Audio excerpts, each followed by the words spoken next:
What's going on, everybody? Today we're going to be talking about why I believe PSA slabs look better and display much better than SGC slabs. Now, it's usually a common theme with SGC. Lots of people say they love the way that the cars display with kind of the matte black background. So I'll show you guys something I've noticed with my own card displays that has kind of made me lean more towards PSA. Now, you can't go wrong with the nice tuxedo slabs, but if I had to pick one, it would be PSA. And you can kind of see it if you look over here. Now, if we take a look up here at these SGC slabs, I bet you guys can see pretty clearly what the grades are on them. And that's part of the problem, I think.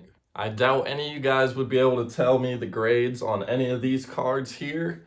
All you can see down here is that you have just an awesome lineup of cards. You can't see what the grade is. You can't tell whether they're a 2 or a 7 or a 1 or a 4.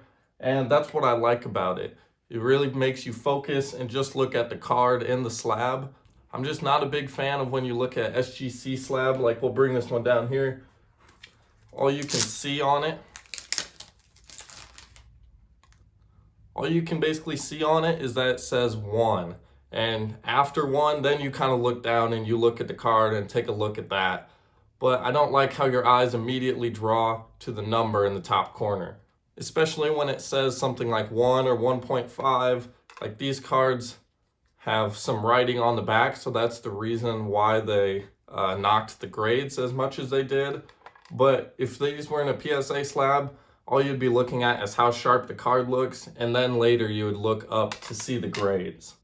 Now here you can see we got 3 SGC slabs, and these, although they are very nice looking cards, to me, the first thing your eyes get drawn to is the big old 1 or 1.5 at the top, instead of actually looking at the cards down below.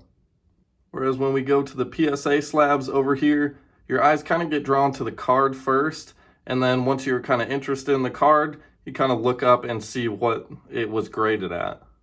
Now, I'm not saying I'll never use SGC again, because I definitely will. They have much better return times and stuff like that.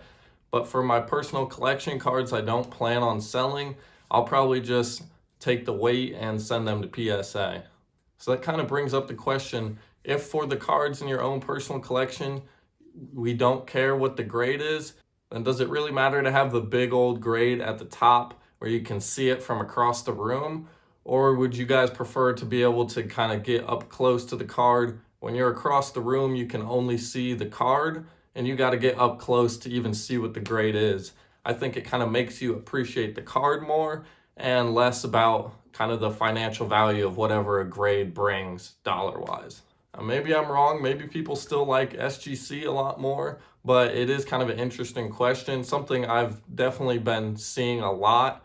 And when I notice it, it's kind of hard to unsee it now. Now, every time I look at an SGC slab, it can be an amazing card, but then say it's like in a 2, it almost kind of takes away from the fact of how cool the card is, seeing that it's like a low grade, when in reality it really shouldn't matter. Especially when we all know that you could send in the same card multiple times and get multiple different grades, then there's really no point in having the big grade at the top, when in reality it's the same card. It could be a 4, it could be a 6, it could be a 5, just depending on who's grading it. Love to hear what you guys have to say, so leave that in the comments below. Just a quick video today, but hope you guys enjoyed.